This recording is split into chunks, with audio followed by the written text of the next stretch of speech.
Yeah. So we got it's Valentine's Day, and you I don't know, might be with your girl, might want to know what to watch, what not to watch. Maybe this video will help you choose. But anyways, let's get right into it. This is top 20 romance movies of the century so far. Some of these movies might apply, some of Handuk them cek. Sabun, shampoo, they'll face apply wash. anyway. Gak muat. Biar koper gak penuh, cukup bawa. Any time of the year. Love is in the air. Welcome to Ms. Mojo, and today we're counting down our picks for the top 20 romance Watching movies The of the Notebook. century so far. It For was a this good list, movie. we're looking at our favorite romance very movies, good. both comedies and dramas, that were released in the year 2000 or later. And don't try to figure out how the Lindas are coming. It's too brilliant and it'll ruin my plan. Just go along with me on this. Because the thing is, I just can't say goodbye yet. Number 20, Definitely Maybe.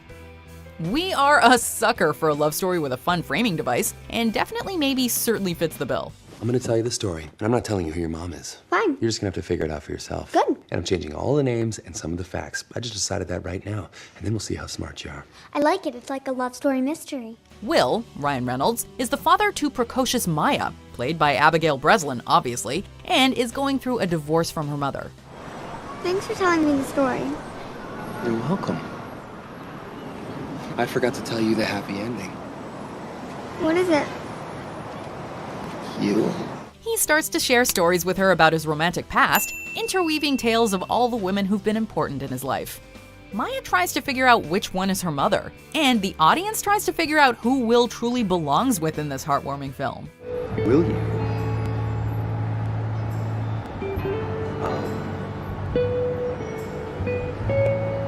Marry me. Definitely. Maybe. Number 19, The Proposal. Damn. Told you you were That's otherwise me. engaged. She insisted, so. Sorry. So. Oh, you want more Ryan Reynolds? Well, we can deliver. The year after Definitely Maybe, Reynolds starred in The Proposal alongside Sandra Bullock. He plays Andrew Paxton, wondering what a Sandra guy Bullock trying to make it looked in like. the publishing industry who works for an extremely demanding boss. And I do think you order the same coffee as I do, just in case you spill, which is in fact pathetic. More impressive. Be impressed if you didn't spill it in the think first you're in a place. whole And lot remember, of you're just a prop in here. Don't say a word. So demanding, in fact, that when she finds out she's about to be deported, she crafts a lie about being engaged to Andrew to be able to stay in the country. What follows is a hilarious slapstick-style comedy that takes an emotional turn just when you think all hope is lost. Turns out it's not easy to ruin someone's life once you find out how wonderful they are. Number 18, The I guess they Holiday. get married at the There end. are plenty of great Christmas was romance Happy stories, Life. but this 2006 film has to be one of our favorites. In every Starring movie, Kate Winslet as Step Iris Dad, and Cameron Step Diaz Dad, as Amanda, The Holiday is about two women who Every switch houses when they're James both movie. at low points in their lives. Are there any I men think it was in your Mr. town? D. Honestly,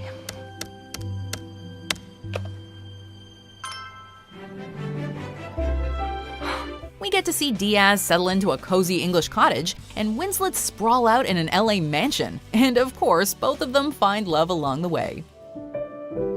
Iris, if you Is that were Jack Black? Milder,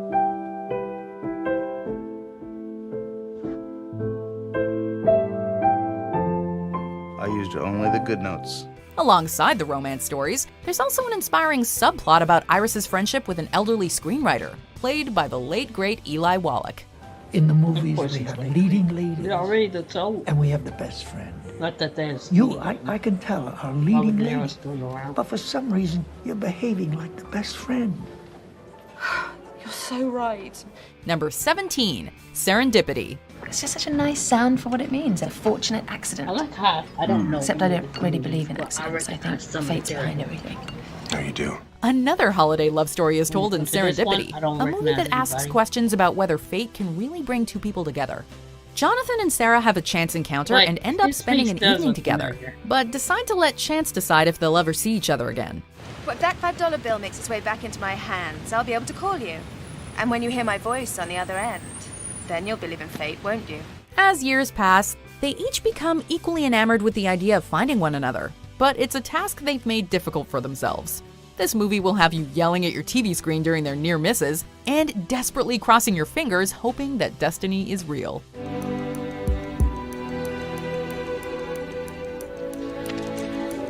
What's wrong? Don't you like it? It's perfect.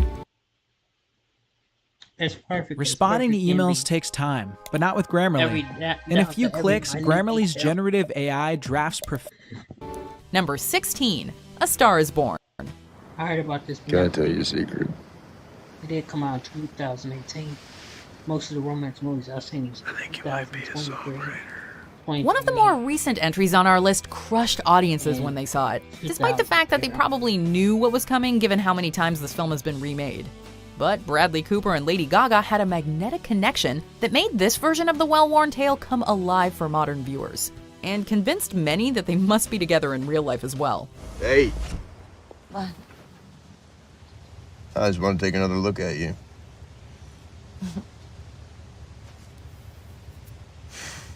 The main track from the film, Shallow, was everywhere at the end of 2018, and no one was surprised when it took home the Oscar for Best Original Song.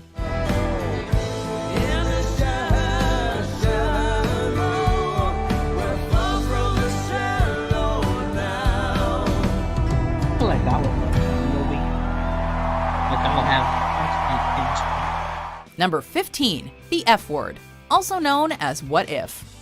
Known as both The F Word and What If, depending on where it was released, this quirky modern romance starring Daniel Radcliffe and Zoe Kazan took a standard romantic comedy formula and updated it for 2013. How's it going for you? I have a dead-end job. I live in my sister's attic, and I basically never go out.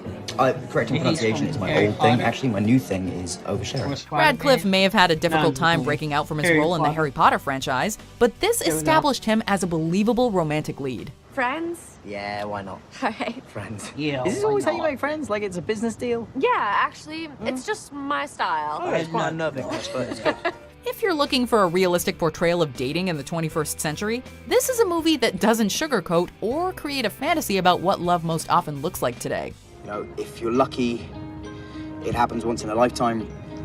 And if you're unlucky, then you have to come to weddings and hear people like me talking about it and assume that we are all hopeless romantics. Number 14, Brooklyn. Many films that focus on romance don't receive critical acclaim, but 2015's Brooklyn was a major exception. So would you dance for me?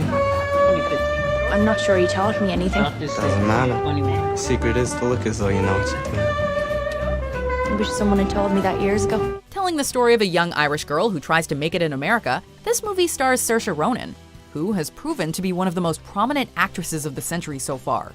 But Tony has helped me to feel that I have a life here I didn't have before I met him. If only I My do. body was here, but my life was back in Ireland with you. She's forced to choose between the love she finds in New York and a more stable life back home. It was nominated for 3 Oscars: Best Picture, Best Actress, and Best Adapted Screenplay, and a slew of other awards. Someone who's only yours. I feel like And you'll realize they do have an actor that's deaf. that this is where your life is. Why not? Number 13, Amélie. It's not often that an international film achieves such high popularity in North America, but Amélie, the French film starring Audrey Tautou, is a notable exception. J'aime bien me retourner dans le noir et contempler le visage des autres spectateurs. And how could people not love it? This story about a whimsical woman in Montmartre, Paris, trying to make the lives of those around her slightly better in small ways, is about as charming as they come. En une seconde, tout revient à la mémoire de Brotodo. Amélie herself is an unforgettable character who reminded us to take a moment to enjoy life's small pleasures. En revanche, elle cultive un goût particulier pour les tout petits plaisirs. Plonger la main au plus profond d'un sac de grains. Briser la croûte des crèmes brûlées avec la pointe de la petite cuillère. Don't let the subtitles scare you off. This one is totally worth it. Number 12, Call Me By Your Name. Call me by your name and I'll call you by mine. The Weeknd. Ellie. Based on the novel by Andre Aciman, Call Me By Your Name was an award-season darling that told the quiet love story between a teenage boy and the older and more mature object of his affection. Sounds nice. Thought you didn't like it.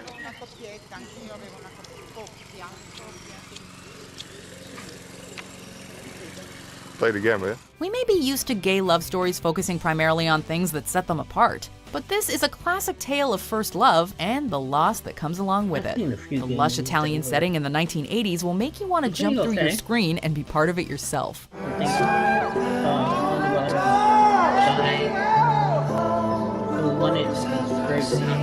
Number 11, Eternal Sunshine of the Spotless Mind. That's it! Yeah? I've seen you, man. Then he came out. Book slave there for like... It was a cliche, but... 5 years it was now? alright. Oh. Jesus. I would thought I would remember 5 you. years? It might be the hair. If you're skeptical that Jim Carrey could carry a romantic movie, you probably haven't seen Eternal Sunshine of the Spotless Mind. This is one of the most emotionally tumultuous films on our list, entering into darker places than your average romance movie does. The story exists in a world where technology can erase memories, which Joel and Clementine take advantage of after going through a heart-wrenching breakup. Don't ever leave me. Pretty. Yes, we act. Please let me keep this memory. Just this one. Its unique concept won it the Academy Award for Best Original Screenplay, and while it may not have been a huge box office hit, it has amassed a cult following over the years. It was so intimate. Like we were already lovers. I'm Joel. Hi, Joel. Number 10, Crazy Rich Asians. One of the biggest surprises of 2018 had to be this over-the-top romantic comedy. So your family is, like, rich? We're comfortable. That is exactly what a super rich person would say. In a way, Crazy Rich Asians helped revive a genre that's been languishing for years, bringing back the unapologetically bright and colorful love story for the modern day. I think I'm just falling in love with you all over again.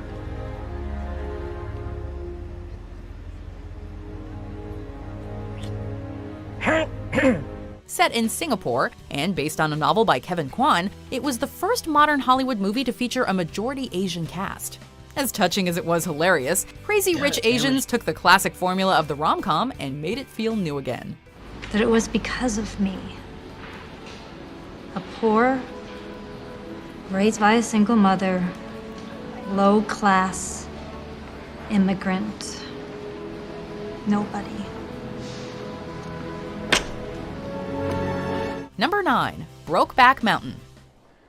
I wish I knew how to quit you. Why don't you? We wish we knew how to quit them. Brokeback Mountain is a beautiful love story as well as a major tearjerker. Ennis and Jack are herding sheep in Wyoming together when their acquaintance turns into something much more that changes their lives forever. Wait, is this? It's nobody's business but ours. This is one of those gay movies? No, I ain't queer. I don't know why we don't. Me neither. However, because it's the 1960s, they risk violent repercussions if anyone finds out. While it may have controversially lost out on Best Picture at the Oscars in favor of Crash, it's become a modern classic, in no small part thanks to stellar performances from Heath Ledger and Jake Gyllenhaal. Because of you, Jack, that I'm like this. Jake Gyllenhaal. Nothing. I'm nowhere. Really? Introducing Ned, the English we went test almost designed a for minute you. without one. Convenient, fast, affordable. Number 8, A Walk to Remember. You have to promise you won't fall in love with me. That's not a problem. Nicholas Sparks sure knows how to write a movie that'll have you reaching for tissues throughout. Jamie and Landon are teens who couldn't be more different, considering she's the good girl minister's daughter and he's been mixed up with the bad kids at school. They find themselves spending more and more time together and falling in love despite Landon's promise that they wouldn't. Of course, what sets the story apart is the reveal that Jamie's days are limited because she's suffering from leukemia.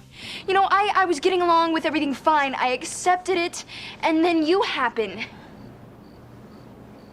I've seen this part too many times. I do not need a reason to be angry with God. Seeing Landon help Jamie work through her bucket list still brings tears to our eyes. To honor. Does she at least die at the end? Because they don't. You know, at the end. Number 7, Moulin Rouge. Baz Luhrmann sure knows how to create something spectacular. A kiss on the hand. Like like Theo Tor co-wrote and directed this musical extravaganza, starring Nicole Kidman as a cabaret dancer and courtesan, and Ewan McGregor as a penniless writer living in a fantastical version of Paris in 1900. Yours are the sweetest eyes I've ever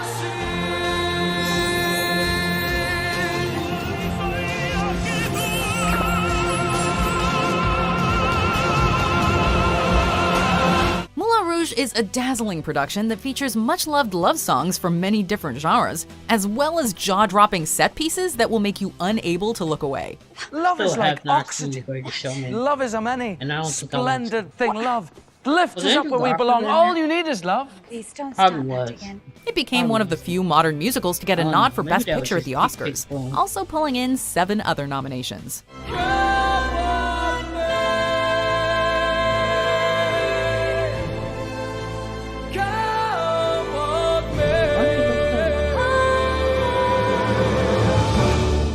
Number 6, Bridget Jones's Diary. Apparently, she lives just round the corner from you. Mother, I do not need a blind date, particularly not with some verbally incontinent spinster who smokes like a chimney, drinks like a fish, and dresses like her mother. Despite all her flaws, we can't help but love Bridget Jones just as she is. Apart from the smoking, and the drinking, and the vulgar mother, and the verbal diarrhea. No, I like you very much.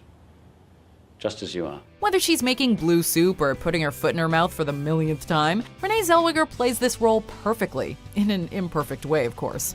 While Bridget may not have a ton of self-confidence, she finds herself torn between 2 men, the charming but womanizing Daniel Cleaver and the annoyingly perfect Mark Darcy. While it may be obvious to the audience who she should choose, we have to watch her make many bad decisions before she finally gets there. Oh, one of For those. the people of England, like me and you, to lose they make the wrong decision. one of our they top know they're people. all the way into the end. Top And then it's person. up to the guy. Really? You're like, Number 5, The Notebook. You're a terrible singer. of course, bro, we getting somewhere. But I like I felt like this should have been You number knew one. we couldn't possibly leave this movie off the list. The Notebook is probably Okay, the most The ubiquitous Notebook romance is film okay. of the century so far, with a Titanic seemingly gotta equal be amount of top fans 5, and not detractors. number 1. The format is I'm just undeniably calling it. appealing, with an elderly man reading to his sweetheart who's suffering from Alzheimer's about how they fell in love. This is a good story. I'm glad you like it. I think I've heard it before. Yes. While some of Noah's antics, like threatening to throw himself off a Ferris wheel, are decidedly less charming upon current rewatchings, we still have a soft spot in our hearts for this one. It wasn't over. It still isn't over. Number 4, 500 Days of Summer. This is a story of boy meets girl. But you should know up front, this is not a love story. From the very beginning, the narrator makes it clear that 500 Days of Summer is not your typical love story. And the audience knows from early on that it doesn't have a happily ever after to look forward to.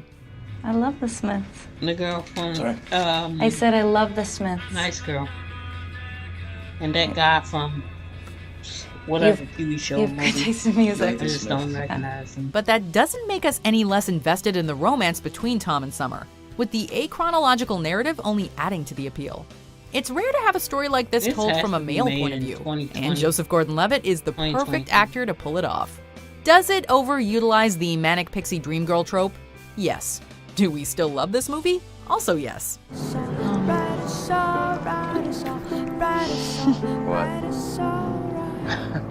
Number 3, Pride and Prejudice. Does it get any more romantic than Jane Austen? Why do you ask such a question? To make out your character, Mr. Darcy. And what have you discovered? Very little. I hear such different accounts of you as puzzle me exceedingly. There have been several on-screen adaptations of her most popular work, Pride and Prejudice, but in our humble opinions, none stands up to the 2005 version starring Keira Knightley and Matthew McFadden. Despite the fact that it's set in the 18th century, there's something refreshingly modern about this take on Austen's much-loved tale about the romance between Elizabeth Bennet and Mr. Darcy. And I might as well inquire why, with so evident a design of insulting me, you chose to tell me that you like me against your better judgment. No, believe me, I if didn't I mean... was uncivil, then that is some excuse, but I have other reasons. You know I have. Even though everyone knows how this story ends, it never seems to get old, and is still worth a rewatch today. I would have to tell you. You have bewitched me, body and soul, and I love you. I never wish to be parted from you from this day on. Number 2, La La Land. I don't know La La Land. There is perhaps no more appealing modern movie couple than Emma Stone and Ryan Gosling. We loved them in 2011's Crazy Stupid Love, but there's no competing with their musical turn in 2016's La La Land. This movie brought some color and brightness to an otherwise dour year when audiences needed it most. In 2015? Are you sure? Just one thing everybody. Maybe 2020. It follows some of the tropes and formatting of an old-school Hollywood musical, showing an idealized version of Los Angeles. But it isn't all sunny dance numbers. And this movie has a surprising amount of heart behind it. I'm always gonna love you. I'm always gonna love you too. I've only seen 6 of the entries on this list, which is bananas. I really need to step up my game. And number 1 is actually one of the ones I have not seen. So I guess I'll get on that. How many have you seen? Any clue what's at the top? Let's see the honorable mentions, and then we'll name our top romance movie of the century so far. I will always, honestly, truly, completely. What did you say? You're dating your computer? No, she's not just a computer. She's her own person. She doesn't just do whatever I say. I didn't say that. But it does make me very sad that you can't handle real emotions, Theodore. They are real emotions. I'm Lou. Yeah, you already said that. Shall I make us all a cup of tea? Because we're going to be better than ever, Nikki. Just practicing. How'd Tommy die? What about your job? I just got fired, actually. Oh, really? How? I mean, I'm sorry. How'd that happen? Does it really matter? Where's clients to entertain? I always I spend didn't years recognize alone any of the honorable mentions. in crowds. I'm all alone this year. Before we continue, be sure to subscribe to our channel and ring the bell to get notified about our latest videos.